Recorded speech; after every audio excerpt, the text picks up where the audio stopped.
Okay, second last call for check-ins. ZS6 IPS is standing by.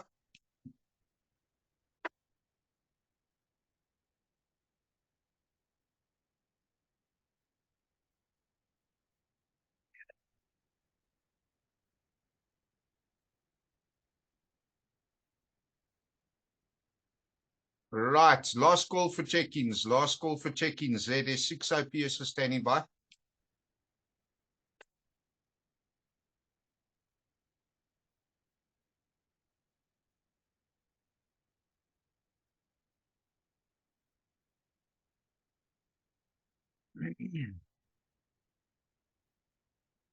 Okay, nothing else heard. Let me just key up this other radio standby one.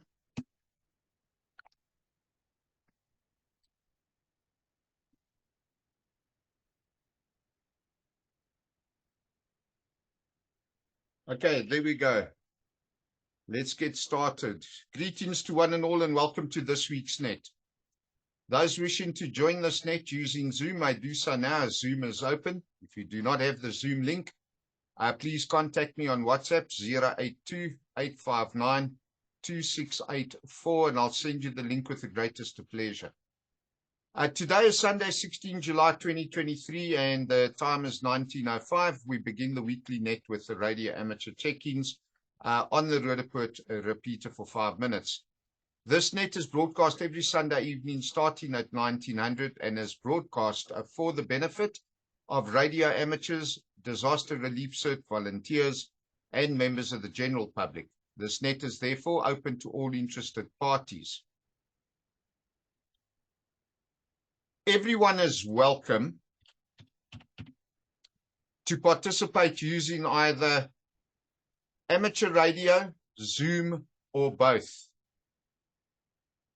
And I would like to remind all radio amateurs who have not checked in that you do not need to be a member of any group or club to check in or to use the repeater or any other amateur radio bands.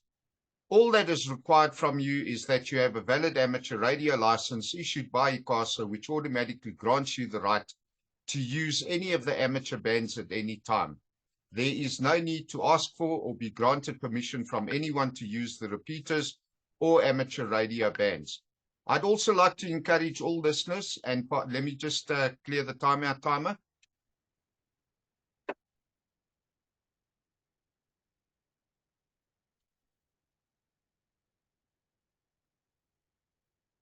Okay, ZS6 IPS returning. So continuing, I'd also like to encourage all listeners and participants to share the weekly net Zoom link with everyone they know throughout South Africa.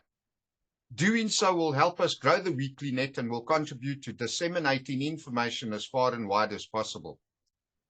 That being said, it's time to unpack the COVID-19 figures. And just to give you a reminder yet again that many of the tracking sites have closed down, including the NICD. I can only provide information supplied by the World Health Organization.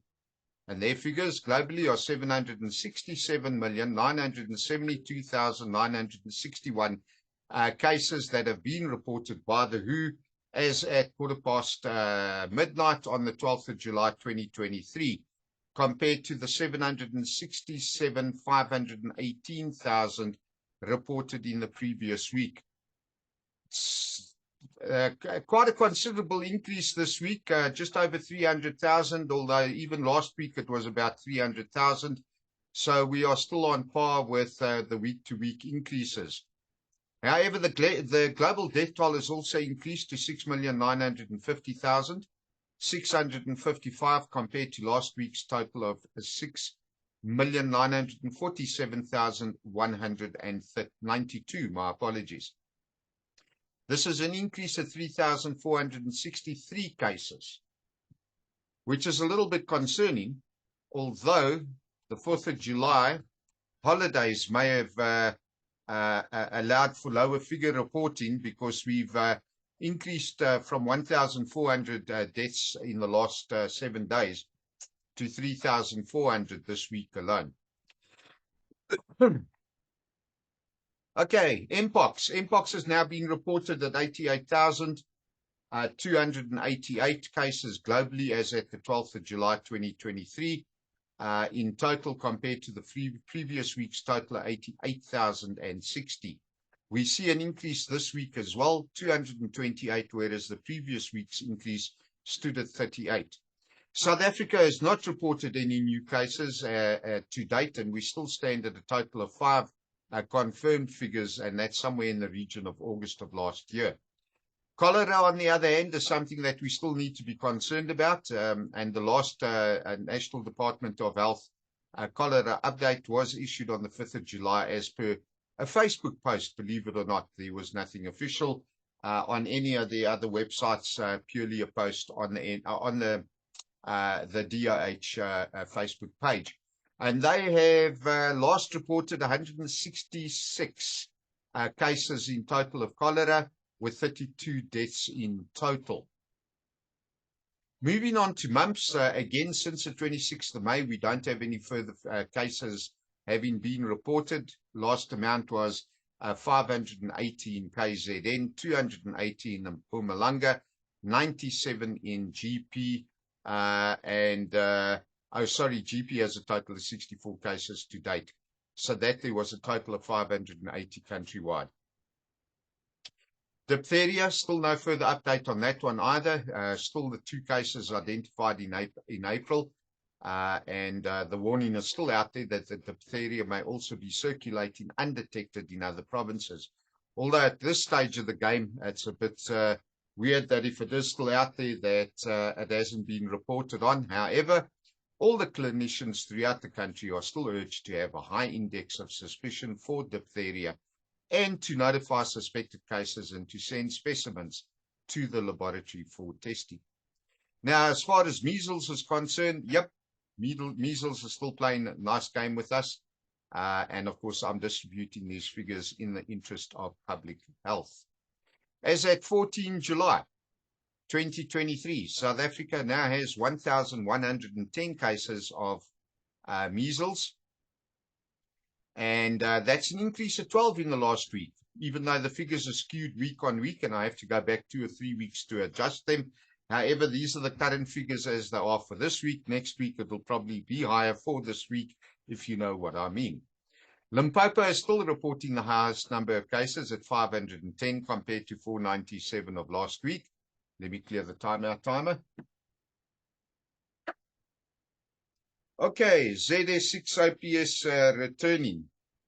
Just want to make sure that I am in actual fact going out on Hotel 2 as well. If somebody could just let me know. Right, ZS6OPS returning. So, Northwest has 217 cases. No changes on that one as yet. Just stand by.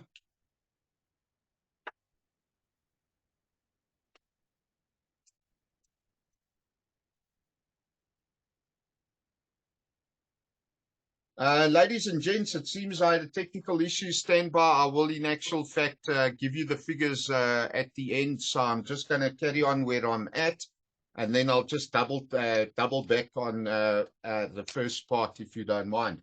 I don't know why we dropped the connection there, so I'm just going to try it again. My apologies for being late. Okay, ZS6OPS returning. Sorry about that, just having a bit of a technical difficulty that I needed to overcome. I would like to just backtrack on the issue with regards to the measles, that following the outbreak of measles, I'm including this in the weekly figures in the interest of public health.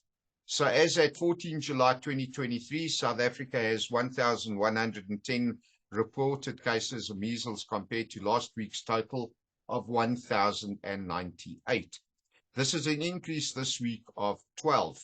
Although, as I state every week, the figures are skewed week on week, and I have to go back and adjust on the previous week or two in order to arrive at the figures that the department and NICD are reporting. That being said, Limpopo is still reporting the highest number of cases of 510, as opposed to the 497 of the previous week. Followed by the Northwest with 217, no change week on week, whereas Gauteng has reported 187 this week, which is an increase of 6 in the last 7 days.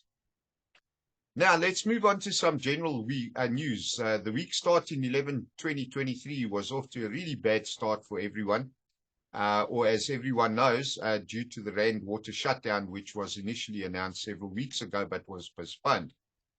Despite all the warnings issued regarding the shutdown, the residents of the city were unprepared, and the majority found themselves without a drop of water in the house. Lo and behold.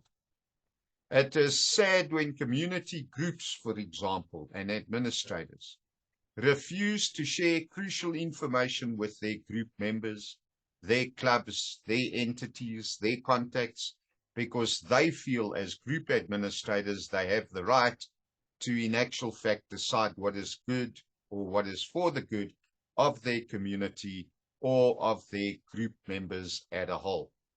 The impact of blocking such messages increases the risk of people losing their lives during times of crisis, as the city of Joburg has just witnessed. I opened up the Disaster Relief CERT Emergency Operations Center last week, Monday, and is still operational at this moment in time. The plan was to re-enable an existing Disaster Relief CERT Water Crisis Relief WhatsApp group, but this time to actually throw it out citywide and not just for the Constantia Kloof and surrounding areas. The intent was on providing a platform for the dissemination. Let me clear the timeout timer. Okay, Z6OPS returning. The intent of opening up the Disaster Relief CERT Water Crisis Relief WhatsApp group was to provide a platform for the dissemination of official communique and updates from the authorities.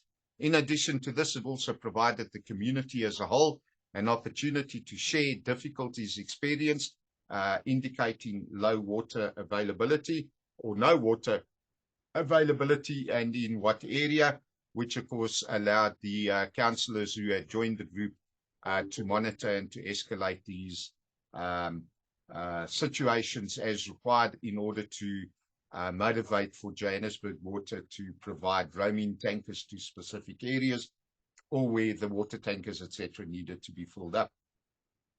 The third purpose of the group was ultimately to allow the residents yet again, especially those with special needs cases or patients, the elderly, frail care, and anybody else that could in actual fact lose their life as a result of experiencing a water emergency after hours.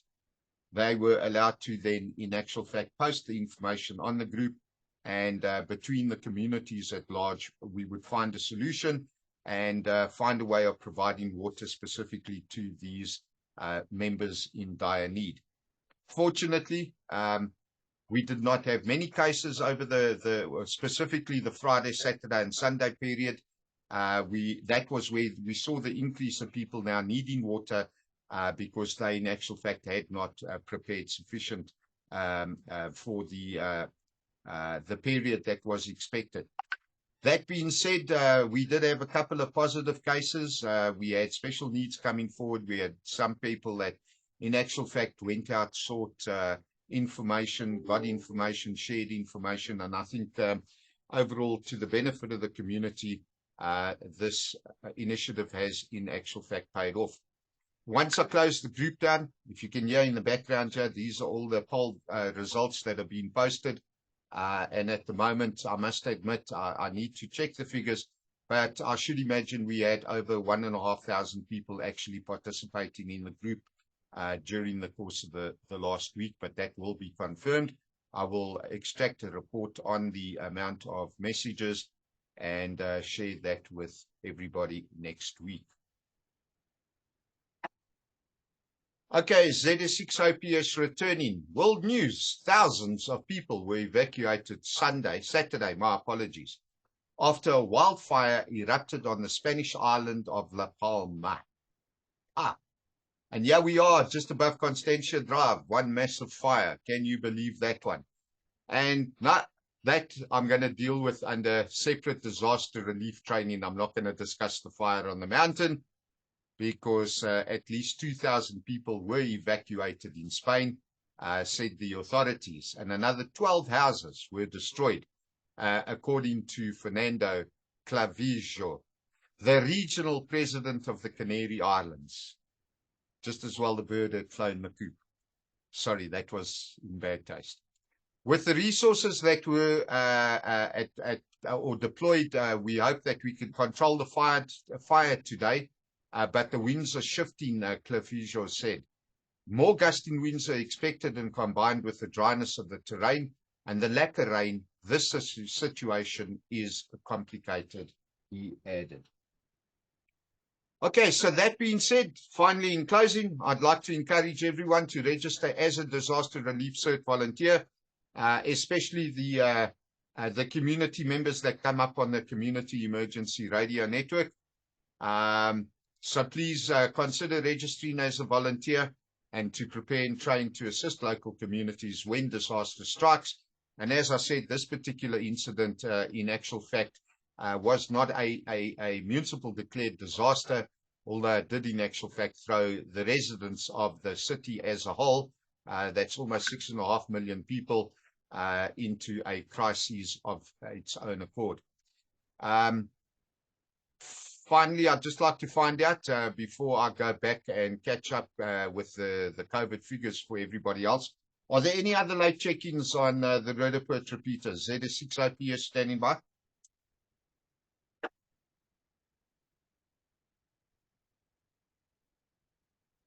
Okay, nothing else heard. Thank you, ladies and gentlemen. What I would like to, in actual fact, do is encourage you to still continue to distance yourself around the elderly, especially, if they at risk of losing their lives due to COVID-19, which is not over. It is still circulating, even though we don't have any official figures for South Africa. One still has to take precautionary measures. And like I always say, it's always best to sanitize your hands on a regular basis. This does, in actual fact, reduce many of the respiratory diseases, to be quite honest. That being said, what I would like to do is say to you, be prepared, be safe, and of course, be happy. This is ZS6OPS now releasing the Roodepoort repeater for general use. Cheers all. Okay, and to the Constantia Kloof community, my apologies for the technical delay. What I'll quickly do is just pick up on the COVID-19 figures, which is globally at 767,972,000, which was reported by the World Health Organization on the 12th of July. This compared to 767,518,000 equates to quite a significant increase week on week, this week being higher than the previous week's 331,000. The global death toll has also increased this week by 3,400 as opposed to 1,478 on the previous week, and naturally has brought us up to 6,950,655,000. Correction, I'm counting incorrectly there. 6,950,655 cases this week. I almost changed my name. Mpox has been reported at 88,288 cases globally. These are the figures at 12 July 2023, compared to 88,060 of the previous week.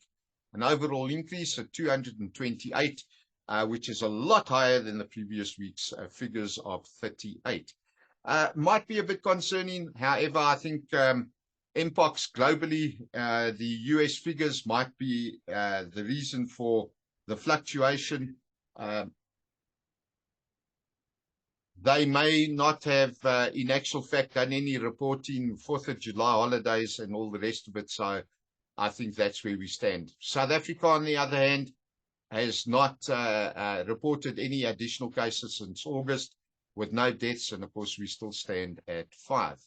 Now, cholera, on the other hand, 5th of July, we did get an update, believe it or not, on a Facebook post of all places, not officially on the NDOH or the National Department of Health, or via the NICD reporting channels. It was really just posted on the Facebook page.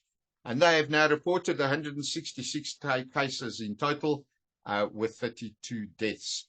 So that being said, finally, I just need to look at the mumps. I think we covered the mumps earlier when I realized I wasn't transmitting on Hotel 2. So I won't be continuing on that one. On that basis, to the residents of Constantia Kloof and surrounding areas who are currently involved in the Community Emergency Radio Network testing phase, I say thank you for participating in this week's weekly radio broadcast hosted by myself, Chad Milam. And of course, I hope to see you next week, same place, same time. Have a good evening, and the same applies to you. Be safe, be prepared, and of course, be happy. Siseko one out. Cheers all. All right, you. Have a good evening.